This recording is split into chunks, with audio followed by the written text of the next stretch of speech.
નમસ્કાર મિત્રો, સ્વાગત છે તમારું ગુજરાત ટીવી ચેનલમાં। મિત્રો, આજે આપણે વાત કરવાની છે કે આ વિસ્તારમાં કેટલો વરસાદ પડ્યો છે અને આગામી દિવસોમાં વરસાદની આગાહી વિશેની। તો શરૂઆત કરીએ મિત્રો। યાત્રાધામ અંબાજીમાં વરસાદની ધમાકેદાર બેટિંગ જોવા મળી હતી, જેમાં ભારે પવન અને વીજળીના કડાકા સાથે વરસાદ જોવા મળ્યો હતો। સતત ચોથા દિવસે પણ અંબાજીમાં વરસાદી માહોલ જોવા મળ્યો હતો, જેમાં ભારે પવન અને વીજળીના કડાકા સાથે અંબાજીમાં વરસાદ વરસ્યો હતો। ત્યારે વરસાદ પડતા અનેક વિસ્તારોમાં નદીની જેમ પાણી વહેતા થયા હતા।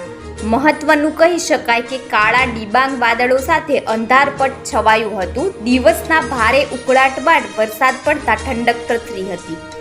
તો મિત્રો, હવામાન નિષ્ણાત અંબાલાલ પટેલે નવરાત્રિમાં વરસાદને લઈને મોટી આગાહી કરી છે। અંબાલાલ પટેલના જણાવ્યા અનુસાર નવરાત્રિમાં પણ વરસાદ વરસી શકે છે। શરૂઆતના નોરતામાં હળવા તેમજ મધ્યમ વરસાદની આગાહી કરાઈ છે। ગુજરાતમાં હાલમાં એક વરસાદી સિસ્ટમ સક્રિય છે, પરંતુ ઓક્ટોબર મહિનાથી 2 વરસાદની સિસ્ટમ સક્રિય થવાની સંભાવના દેખાઈ રહી છે। તો અંબાલાલ પટેલની આગાહી પ્રમાણે નવરાત્રિમાં વરસાદ પડી શકે છે। નવરાત્રિની શરૂઆતથી લઈને અંત સુધીમાં વરસાદ વરસી શકે છે। પહેલા નોરતે રાજ્યમાં હળવા વરસાદની આગાહી કરાઈ છે, તો બીજા નોરતેથી ચોથા નોરતા સુધી રાજ્યમાં ઉઘાડ નીકળશે। સાથે સાથે મધ્ય ગુજરાતના અમુક ભાગોમાં ભારે વરસાદી ઝાપટાની આગાહી કરાઈ છે। હસ્ત નક્ષત્રમાં ગાજવીજ સાથે વરસાદ થતો હોય છે, તો 7 થી 12 ઓક્ટોબર મધ્ય ગુજરાતમાં ભારે વરસાદી ઝાપટા પડી શકે છે। શરદ પૂનમની રાત્રે ચક્રવાત થવાની શક્યતા વ્યક્ત કરવામાં આવી છે। અંબાલાલ પટેલની આગાહી પ્રમાણે વાત કરવામાં આવે તો શરદ પૂનમ સુધી વરસાદ વરસી શકે છે। ઓક્ટોબરમાં બંગાળની ખાડીમાં વાવાઝોડું બનવાની શક્યતા છે, જેના કારણે ભારે પવન સાથે વરસાદ વરસી શકે છે।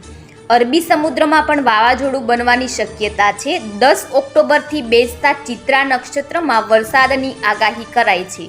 બીજી તરફ રાજ્યમાં દિવાળી સુધી વાદળછાયું વાતાવરણ રહી શકે છે।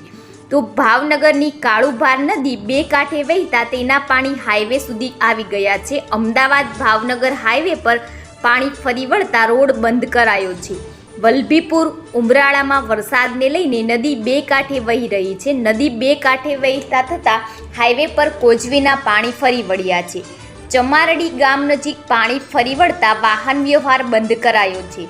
વલભીપુર તરફથી ભાવનગર જતા વાહનોને ડાયવર્ટ કરવામાં આવ્યા છે। તો સુરતના વિયરકમ કોઝવેની જળ સપાટીમાં સતત વધારો થઈ રહ્યો છે। તાપી નદીમાં પાણી છોડવામાં આવતા નદી 2 કાંઠે વહી રહી છે। વિયરકમ કોઝવેની જળ સપાટી 8.29 મીટરે પહોંચી છે। ઉપરવાસમાં ભારે વરસાદ વરસતા કોઝવેની સપાટી સતત વધી રહી છે। કોઝવેની ભયજનક સપાટી 6 મીટર છે। છેલ્લા કેટલાય દિવસથી તાપી નદીમાં પાણીની ભરપૂર આવક થઈ છે। વરસાદના કારણે નીચાણવાળા વિસ્તારોમાં પાણી ભરાઈ ગયા હતા। અખંડ આનંદ કોલેજથી કોઝવે તરફના રસ્તા ઉપર પાણી ભરાયા હતા, જેને લઈને લોકોને હાલાકીનો સામનો કરવો પડ્યો છે।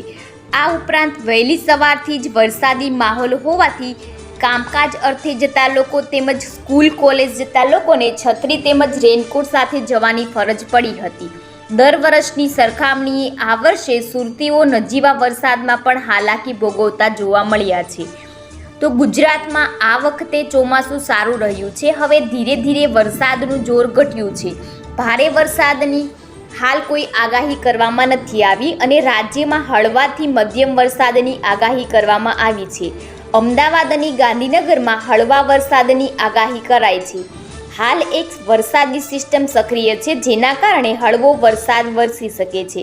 તો હવામાન વિભાગની આગાહી પ્રમાણે વાત કરવામાં આવે તો આજે રાજ્યમાં અમદાવાદ, ગાંધીનગર, બનાસકાંઠા, પાટણ, મહેસાણા, અરવલ્લી, ખેડા, આણંદ, પંચમહાલ, દાહોદ, મહીસાગર, ભરૂચ, વડોદરા, છોટાઉદેપુર, નર્મદા, ડાંગ, તાપી, સુરત, વલસાડ, નવસારી, સુરેન્દ્રનગર, રાજકોટ, જામનગર, પોરબંદર, જૂનાગઢ, અમરેલી, ભાવનગર, મોરબી, દ્વારકા, ગીર સોમનાથ, બોટાદ, કચ્છ અને દીવમાં હળવા વરસાદની આગાહી કરવામાં આવી છે।